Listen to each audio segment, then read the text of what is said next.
fixed that because I messed them up when Ember showed up unexpectedly last time. Okay.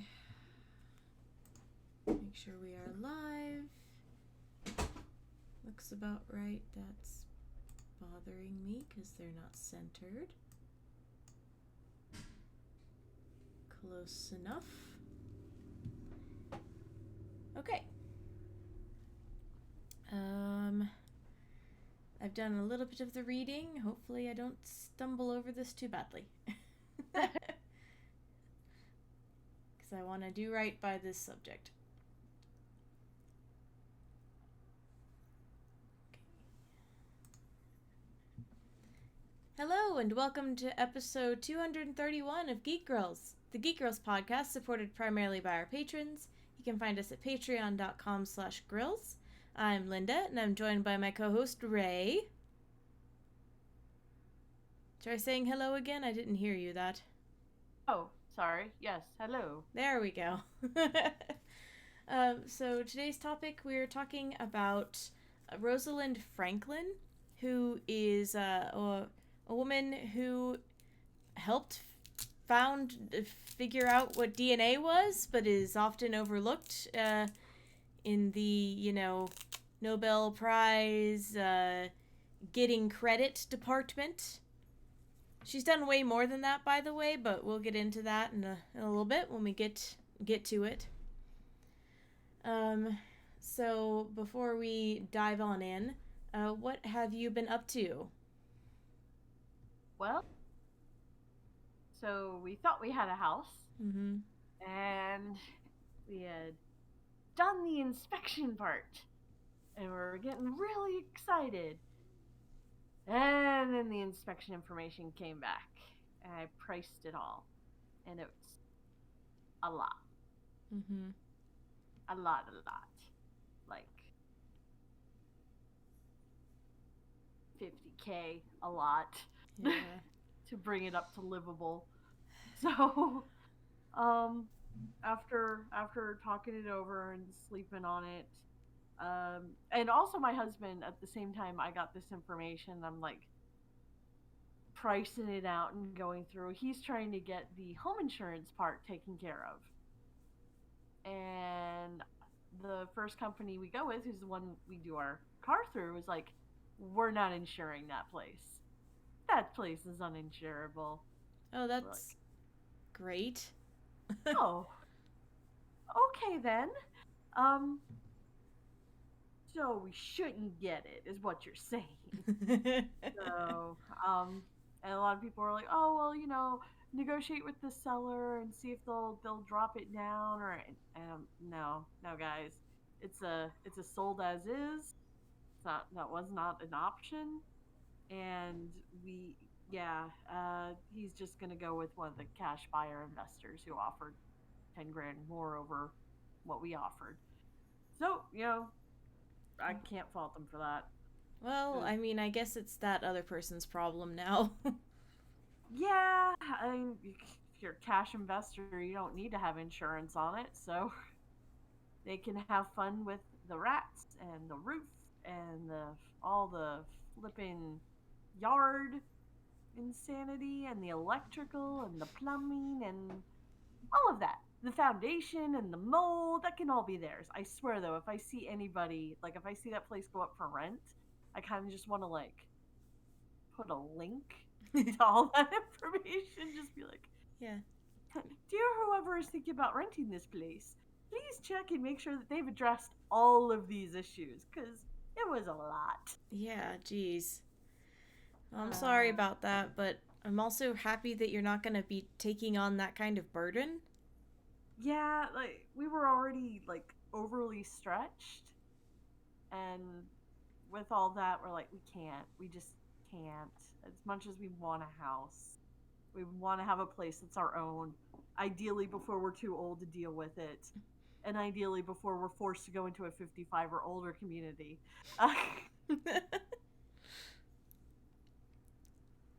But yeah, that was my weekend, was dealing with getting everything set up, like running. I literally was like, that morning was the day I ran the money over and got it all deposited. And then we get all this and blah. Mm. So, are you guys? I know you had a cutoff date. Are you still looking for a little while longer? Yeah, Scott wants to give it till the end of this week. With and because our landlord had also just called us and informed us rent was going up another $200, so that's fun. He's making up for it not going up during the pandemic. Of course. Each year it didn't go up. Well, bam! Now it's gone up 200. It's fine. Awful. uh, Everybody send good house vibes to Ray so that she can get a house. One that doesn't have mold and rats Yeah. and all that other list that she just said. Mold, rats, a decaying HVAC vent, um, wet foundation issues, a literal jungle. There was a shed on the property. We didn't even get to the shed that was so overgrown. Like nature had literally just reclaimed. Yeah, that shed belongs to Mother Nature now. That shed doesn't belong to the house anymore. Much like the fence and everything else, and the gas the gas thing that was attached to the house that we had to like pull back trees to get to.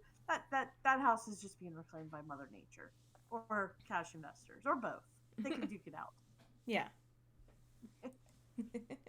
So what have you been up to in not house news? Not house news. Well, I finished the prototype for my Pop Boy. So here he is. Like I said, I've tried to do a little bit of like the kind of scroll work that they have on them. It's not very intensive because it's yarn. So, but the top, I had this thought that I could take because I tried to do some of that scroll work with the top is like a seal in the game. They have like the main one that you kind of talk to has a seal with like it's got like a shield with a tree in it on the top. And I like the way that looks, and I tried to do some sort of like embroidery, but this is a very thick yarn that I've made the kind of body out of, and so it does not take embroidery very well. Gotcha. So what I think I might try and do is take a piece of felt and use some darker like fabric markers and just draw the seal on there and then attach it to the top so it looks like it's got the seal on it. And I don't have to try and waste yarn making something that you can't even really tell it's there. But other than that, I think he came out very cute. So, yeah. Hello. So yeah, this is the prototype.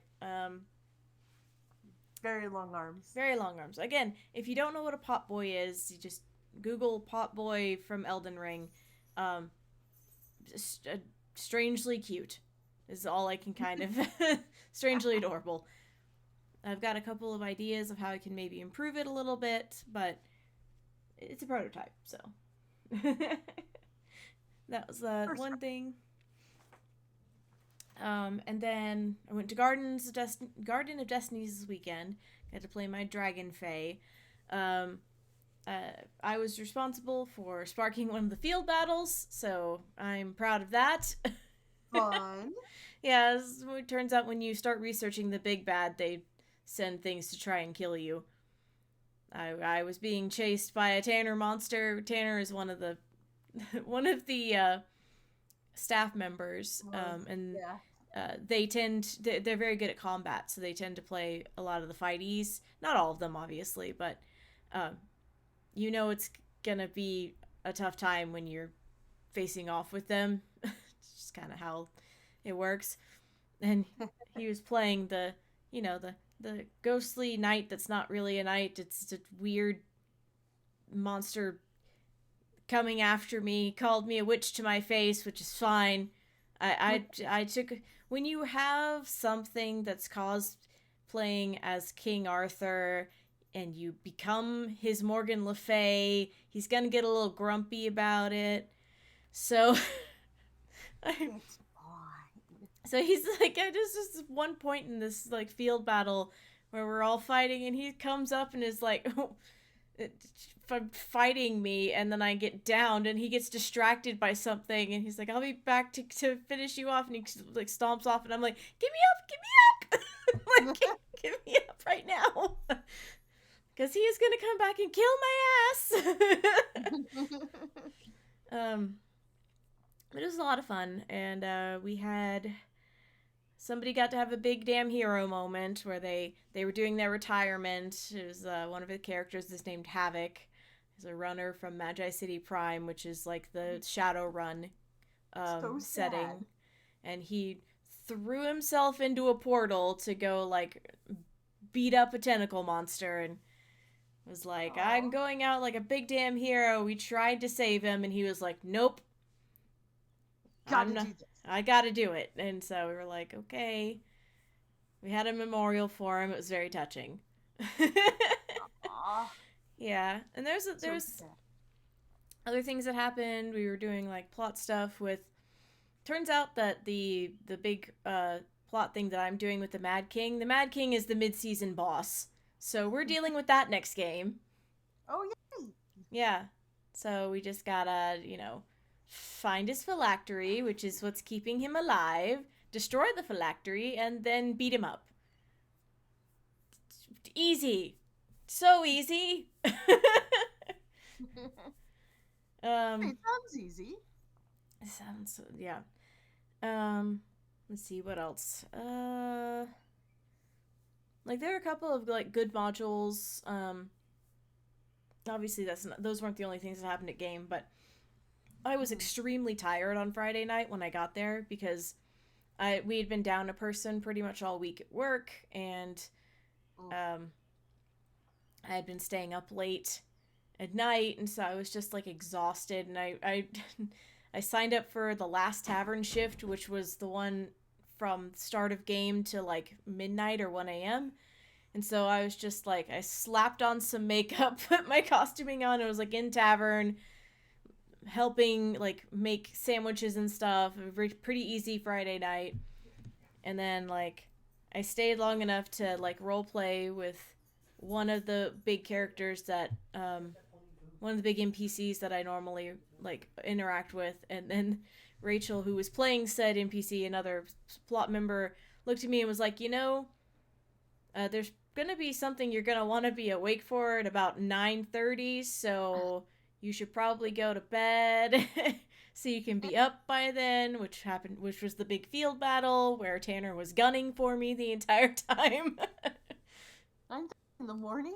Yeah, so I got up at 8 and like got all ready, put makeup on and stuff, and because this is the makeup intense character where I do scales and I wear horns and things because she's a dragon. Um, oh, and there's a really really cool field battle that we did. It took an hour and a half to do this field battle, Gosh. but it was in stages. So we walked out of like the town, quote unquote, the town, and Mm. we were in a different place. We call it like being locationally challenged, is where you're doing like a module or a field battle where you're basically using the entire town as the field battle, but you're not in town, quote unquote.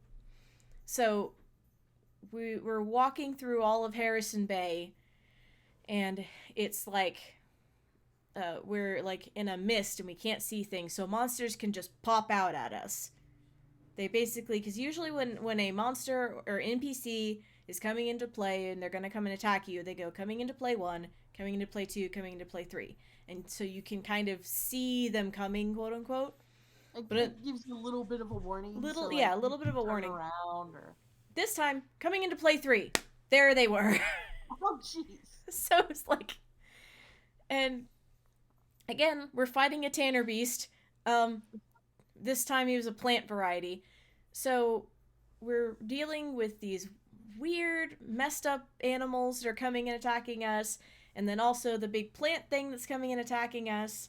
And so we have to be in squads because you can only fight the big plant thing in like 4 or less, or he'll start doing weird things. And then also there are people just walking around with 2 boffers held out calling like mortal strikes.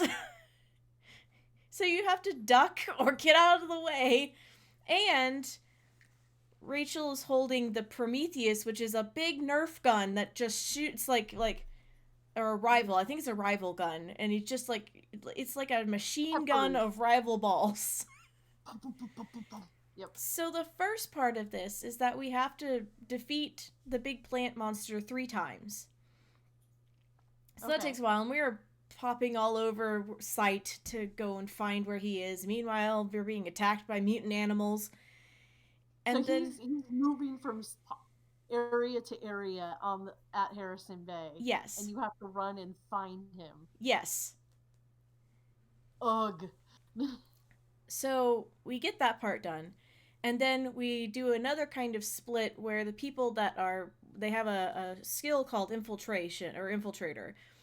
They have to go inside the module building, which is on the opposite side of site. So we have to walk to the module building now as a group, Mm-hmm. fighting animals.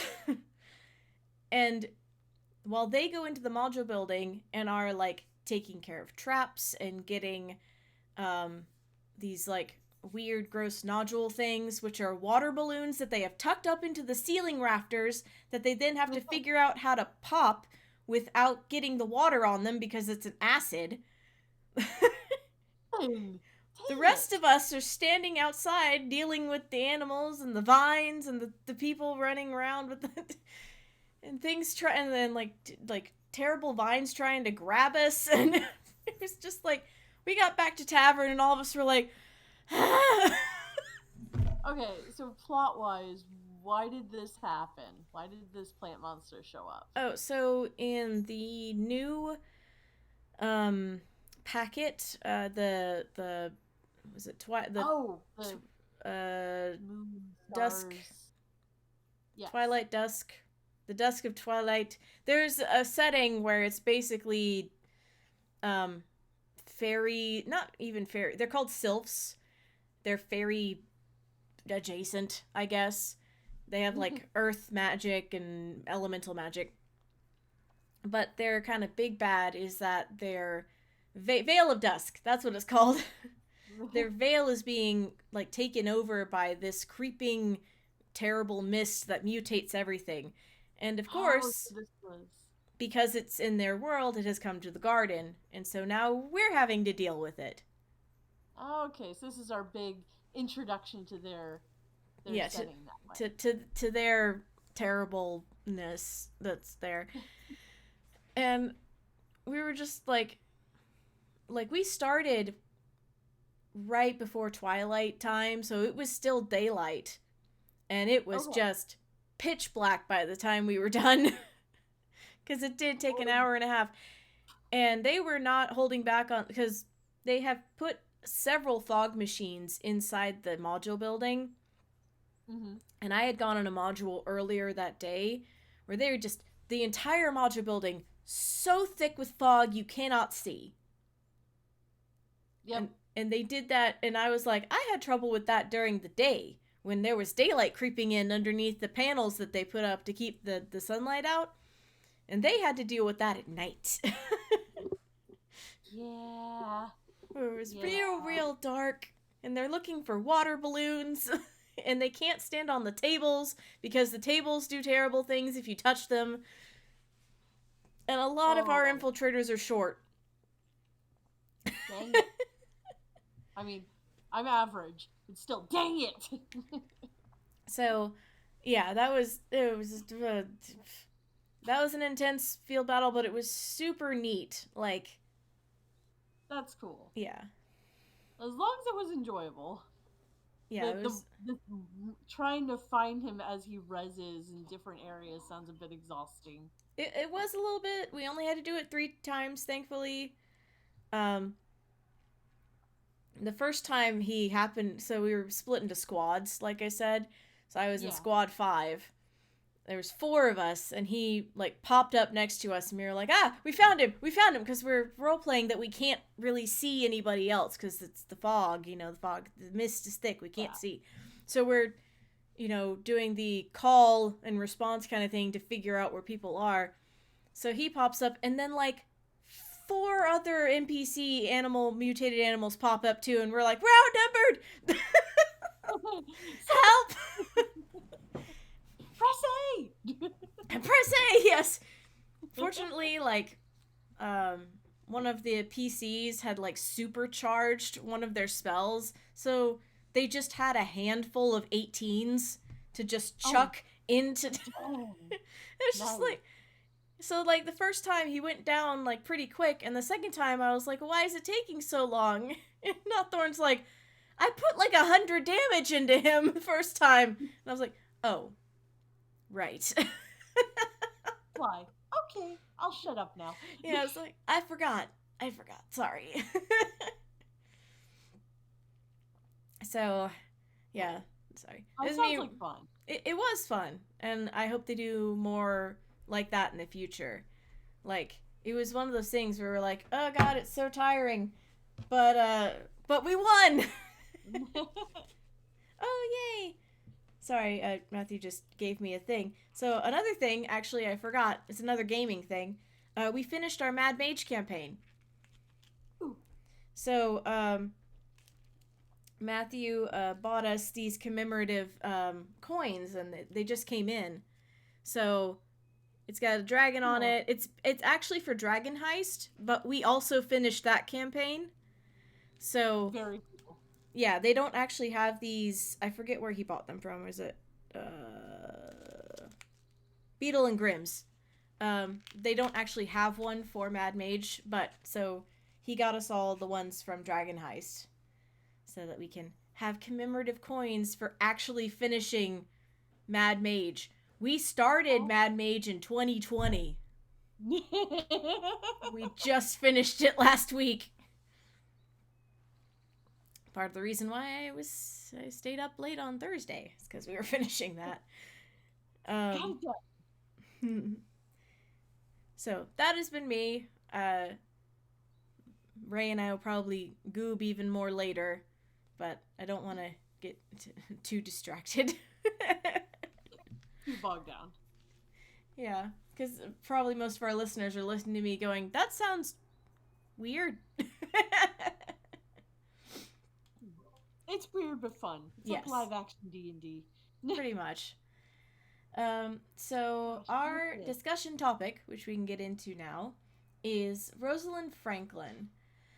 And she was an English chemist and an X-ray crystallographer, which an X-ray crystallographer is X-ray crystallography is the experimental science that determines atomic and molecular structures of crystal.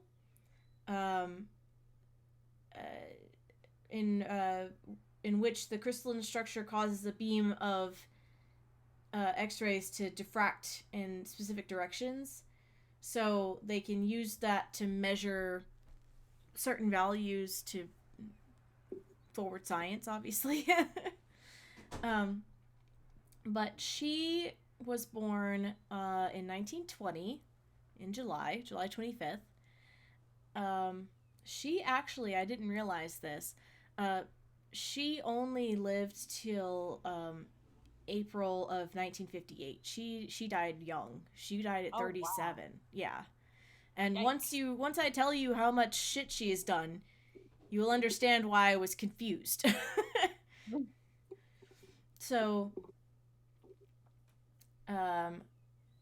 she worked on coal and viruses, and she contributed to the discovery of the structure of DNA. Now, her work with coal and viruses was appreciated in her lifetime, but her contribution to the discovery of the structure of DNA was pretty much unrecognized during her life. So, I mean, she's done a lot of work. Yeah, I think I vaguely remember hearing something about, like, in regards to the DNA, Mm-hmm. her name being like left off the paper. Yeah. So Rosalind. she graduated with a degree in natural sciences from Newham College, Cambridge, in 1941, and then she enrolled for a PhD in physical chemistry um, at the University of Cambridge, but she didn't like her teachers like lack of enthusiasm for the subject.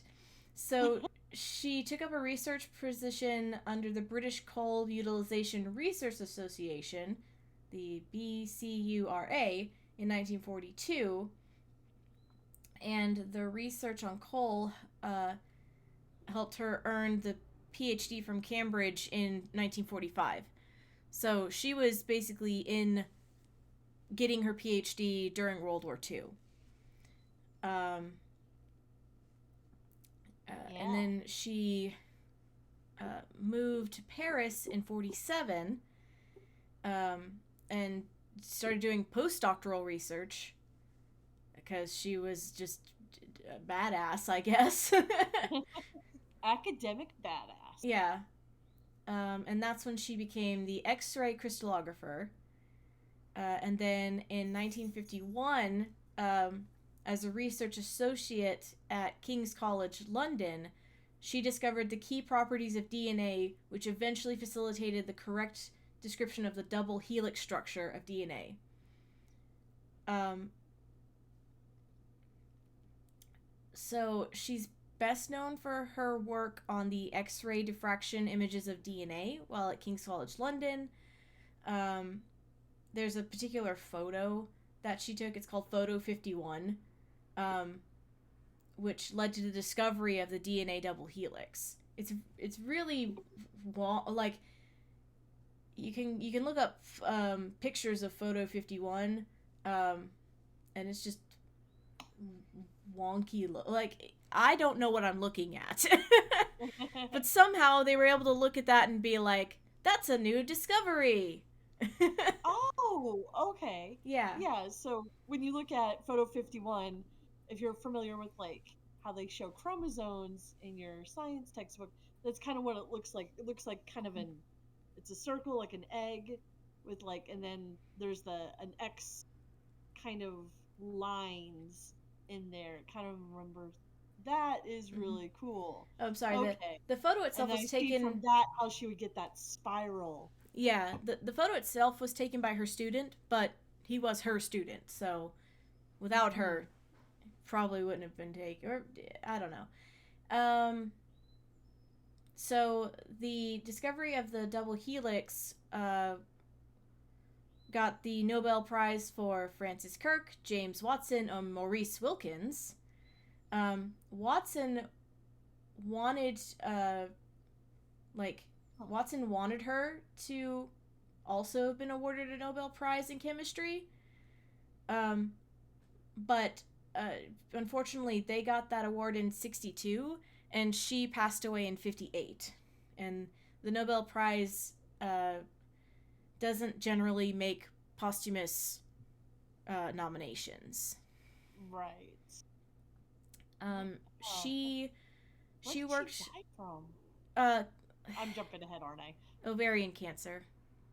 Ooh. Yeah, Ah, yeah. So dang. she worked on pioneering seeing the molecular structure of viruses. Mm. So she had a hand in that as well.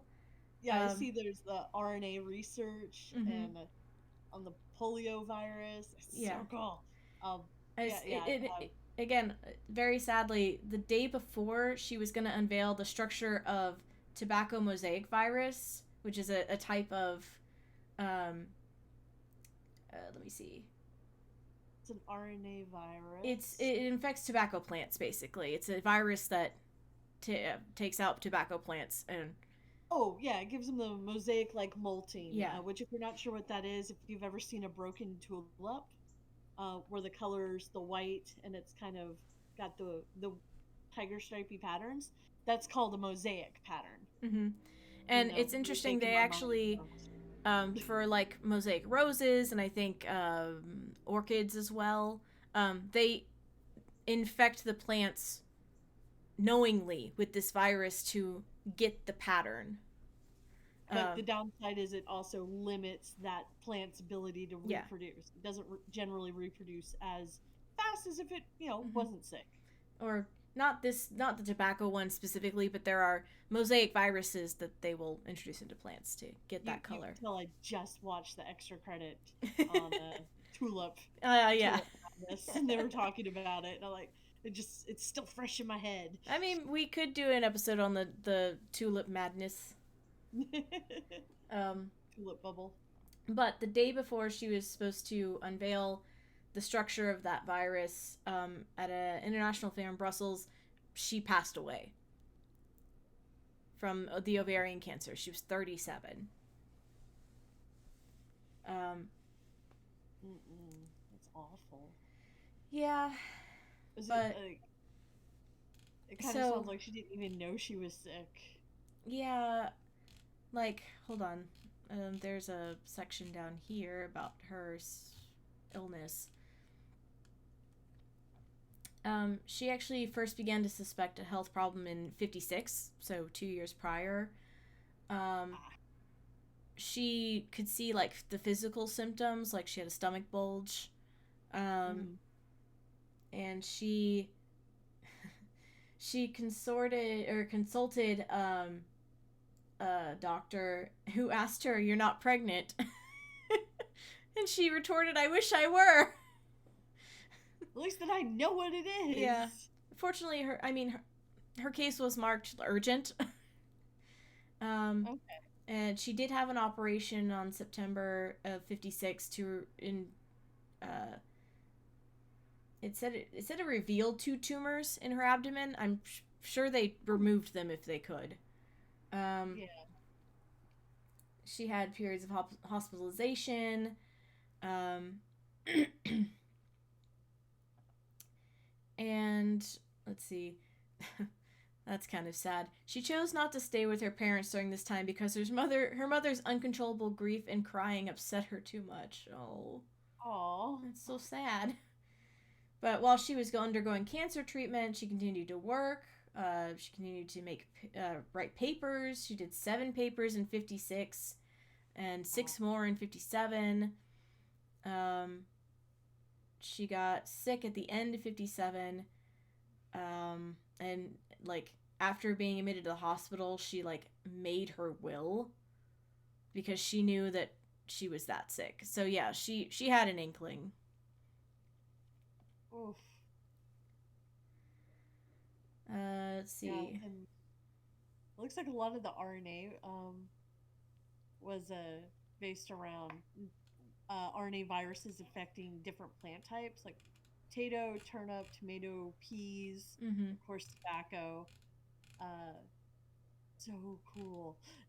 Yeah, she is like this woman had to be just insanely smart. Just like top of her class because I was like that is so much to do in such a short amount of time. Like what I say she started her like doctorate in 40 41. So in a matter of 7 to 17, 41 to 58. It's a really like it's a really short amount of time to like have a hand in all of those discoveries. Oh See. wow. So, uh, well, I read ahead to the RNA research because I find virology very interesting. Uh, It is. so she was working with a postdoctoral student, Donald Casper. He worked on the precise location of the RNA molecules in a TMV, which is the kind of the specific kind of I guess that's wound around the inner surface of the hollow virus. Mm-hmm. So like apparently Casper didn't like to write, so Franklin had to write up the reports. And then at Expo 58, which is the first major international like fair after World War II in 1958, they were invited to make a 5 foot high model of TMV, which she started in 57 with tennis balls and plastic bicycle handle grips. Um, this is the first time they're unveiling like what the heck TMV looks like. It opened on April 17th, and she passed one day after. Yeah. Oh, poliovirus. Yeah. Let's see. She uh, she seemed to always excel at scholastic abilities, which duh, kind of a given. Um, uh, That seems very obvious in hindsight now. yeah. Her oh, this is so funny. Her aunt when she was like 6, talking about her was like Rosalind is alarmingly clever. She spends all her time doing arithmetic for pleasure and invariably gets her sums right. That's awesome. I was like, she was 6. I mean, that kind of makes me think back to like I remember being very excited when I learned how to read, like or Mm-hmm. even before I knew how to read, and I would bring my mom the newspaper and I would tell her each letter, like THE, and I would be very excited, and I was like 4 or 5, and she's like, "Okay, honey, that's nice." And like as soon as I learned to read, I was reading her to her instead of her reading to me. Because I was like, no, I'm going to tell you the story. So it just kind of reminds me, but it's like, to me, it's particularly fascinating. She got that same enjoyment with math, which Yeah. I wish I could get that enjoyment out of math. Well, there's a part of here. Her only educational weakness was music. Oh, that hurts too. It hurts me, but uh, apparently the school music director, when she was like 11, asked her mother if she might have suffered from hearing problems or like tonsillitis. So apparently she could not carry a tune.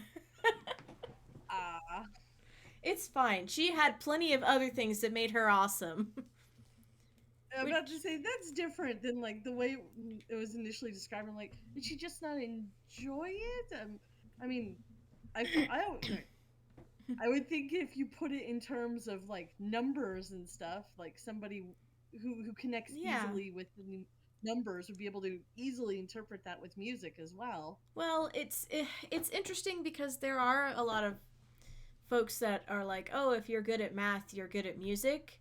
That is not always the Mhm. case. I can tell you for a fact, because Well, I know they used to say that if you learn music, it would help your math skills, and I don't think it helped mine that much.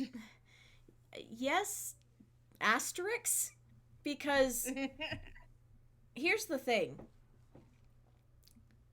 the notes, like quarter note, whole note, half Mhm. note, all that stuff, Eighth note, eighth 16th note, note, yep. 16th note. Yes, they could help with math, but if you're in 4/4, the note counts differently than if you're in 6/8. Yeah. It's sure, maybe it can help with some math, but it's not all like equal calculations. Um, Also, there are plenty of people who are bad at math that are fine, good with music. So, and again, maybe she did have hearing problems because it's very difficult to hear and carry tunes if you can't hear correctly.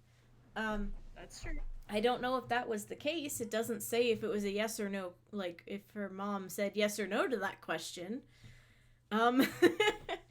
It may just be that she wasn't terribly musically inclined, and that's fine. Mhm. She had plenty of other Yep.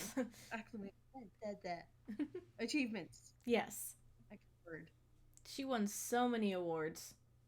Like, she got scholarships, and she went to several colleges. I mean, So obviously, undergrad, yeah. graduate, doctorate, postdoctorate. So in '56, she visited the University of California, Berkeley, uh, when when they wanted her to do research on the polio virus. And so she applied for a grant, was given the grant uh, to go back to Birkbeck and work on it. But instead of, but it was really like people were really concerned because she didn't want a killed, a dead virus. She wanted a live virus. It's like, um. So she eventually got that sorted out. Like, look, it's gonna be properly stored, and while it's in its crystalline state, and I just want to take pictures. But unfortunately, she had to end it during due to the health decline. Mm-hmm. But afterwards, her the new Klug took over as the group leader for that project and did succeed in getting an extremely detailed X-ray image of the virus, Yeah. which That's really the thing. cool. I'm noticing a lot of her things are the fundamental thing that helps somebody else Hmm. either Like she make. started it Yeah, she or started it, part of but the team. her unfortunate like sudden passing is like she couldn't finish some of them, and then because of that, I think, you know, history kind of pushed her to the wayside, and that really sucks because without her like input, it may have taken longer, or maybe they wouldn't have got it right. I'm not saying it would never have been found, but you know, she deserves credit. So I'm glad that she's getting credit now because I believe um, I forget the article that we were given that like brought our Initially, attention to it. I think it's on um, our our planning Discord, group. our planning Discord. Maybe we'll attach that to the notes because I'd never heard of her. Uh, PBS NewsHour. That was it. to be fair, I wasn't. I'm not that into like knowing the names of the people who discovered the sciences anyway, but it is really cool that we're starting to see the women that were behind it. Like we've known about Mary Curie for a while, um, Mm. but like More Rosalind women in science. Franklin, the Hidden Figures women. I can't remember their names right now off the top of my head. Um, Oh, yeah, the NASA. Uh, yes. They literally were like human calculators. yeah. That was a really good. It's a really good movie, by the way. If you Mm-hmm. have not seen it, do recommend. It's my Or favorite the little tidbit is that one of the astronauts would refuse to go into the spaceship until one of those ladies had done the calculations. right on them. Yeah. Let's see. Uh, Katherine Johnson, Mhm. American mathematician, worked with NASA, critical for the calculations. And she was her colleagues Mary Jackson, Mhm. also mathematician, aerospace engineer with NASA, and Dorothy Vaughan. Yeah. Uh, And they were all POC. yep. Yeah. Um. Oh yeah, and Rosalind Franklin is Jewish. Yes, she is Uh, Jewish. I forgot to um, mention that in her quick bio. Um, yep. I'm down where it's talking about her faith and her opinions on personal life and all of that. So it's like, mhm. oh, neat. So she is a very Like, neat lady. We've only brushed upon some of the her life and what she's done. Um, please look her up. She's very cool. Uh, apparently, there is a play by Anna Ziegler called Photograph 51, mm-hmm. which focuses on her taking the photo. and the discovery of the double helix while working at King's College London, which I thought was kind of neat. I was like, Yeah. oh wow. Apparently that premiered in 2015. Franklin. What? I like her. So, if y'all want us to do more figures like this, you know, the historical ladies who are awesome, let us know, because this is really cool. It's always really cool to read and find out about these historical women that, you know, may have been overlooked for years. So you can tell us your thoughts and feelings by emailing us at geekgirls@gmail.com, or you can tweet us at geekgirls. So what are you going to be up to anticipating coming up, Ray? Well, apparently I'm at a Ren Fair this weekend. Are you just... Are you being kidnapped to go to Ren Fair? No, I wasn't planning on going, and then during the house, like getting the information of the house, I reached out to some friends, and we chatted about it, and they own a house, so they're like, you know, you don't feel too bad, and like, do you want to go to Ren Fair? I'm like, yes. Yes. You're twisting my arms. So. Oh no, you know. Apparently it's Viking weekend. Oh dear. So I have to find some old Adana stuff. My character from Forest of Doors that was from a Viking-esque world. So, and then I'm gonna work on some more drawings. I've got some doodles done. I did. I haven't posted it to Instagram, but it's on lined paper, which feels like cheating now. I liked your gender bent pirates. They're cute. My gender bent beard and a steed, yes, and then just another like little thing that I did. Yeah, so it'll be fun. What about you? What are you getting ready for and looking forward to? Well, I mean, this weekend we're gonna go to both the mother-in-laws to make sure like the Junkers have come and taken the stuff they were supposed to take and go visit with her, and then on Sunday I'm gonna go see my parents. So kind of parental visitations this weekend, and then all of next week and the end of this week I'm gonna be getting ready for MomoCon, because that's in 2 weeks. Yep. So it's gonna be. I'm looking forward to it. I am planning on wearing a mask all weekend. They were really good about enforcing the mask rule at Winterfest, so I'm hoping that they'll do a good job with the mask rule for the regular con. But on Thursday and Friday, my dad is coming to help me. And I believe he's been to Dragon Con exactly once when he was helping me with the Friday night costume contest. Oh.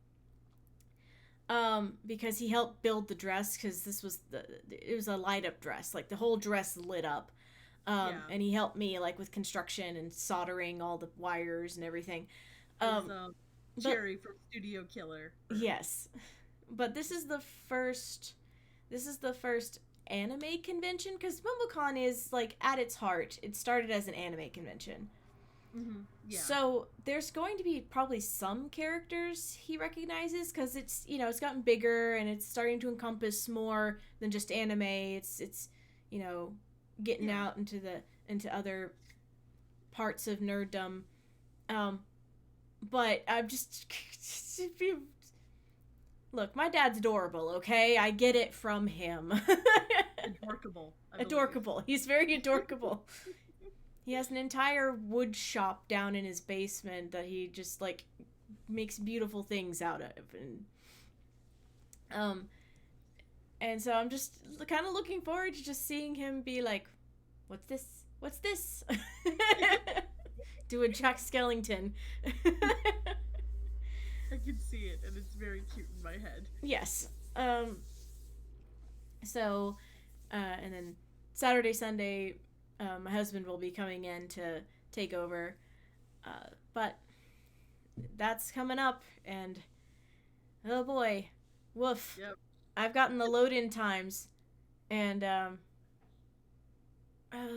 going into downtown Atlanta is never my favorite thing. Yeah. But I have a parking pass. So, We learned. so everything will be fine. It'll be fine. You'll have a great time. I got plenty of stock. So there's that. Come buy her stuff. It's really neat. Look at this stuff. Isn't it neat? Don't you think you need a pot boy to have your collection complete? There we go. I got it. I'm bad at filking. I like music. I'm bad at filking. So remember, folks, you can always come and watch us record live and be silly at twitch.tv/geekgirls on most Monday evenings. The next one will be on May 23rd at 5 p.m. Pacific, 8 p.m. Eastern. We're doing a spoiler episode for Doctor Strange Multiverse of Madness. Mwahaha. Mwaha and ha and all that. So, in addition to the subs and bits that we get on Twitch, we are supported by our amazing patrons. You're the greatest girlfriends on the internet. You can become a patron at www.patreon.com/girls. And if you have Amazon Prime, you can sub to us for free every month on Twitch. And another way to show your support is by leaving us a review. You can do so on any of your podcast catchers. You can check out what topics we're going to do in the next month on our schedule below on our Twitch page. And if you're a patron, you can always suggest topics for us. We'd love to hear your ideas. We will do them if you're a patron. So just get on there and clicky-clack at us. So where can we find you on the interwebs? You can find me on Instagram under DappleDame and on Twitch as Ray Ino. Someday, maybe, again. Mostly I'm under Instagram. You can hear Ember and what she is currently... You can hear what Ember is currently up to by listening to Season 4 of America's Next Top Podcaster and find all of her projects listed on 9of12.com. She has a thing now. She has a thing. She updated it for us. Yes. And you can find me on Instagram under the name madcap_misc. It's MISC. You can check out my website at madcapm.com. No surprise Ember this time? No surprise Ember. All right. Thanks for listening, everyone. Good game. GG. Ta-da. Starming Club. Hopes you have enjoyed this podcast. Alrighty. And here. Stop recording.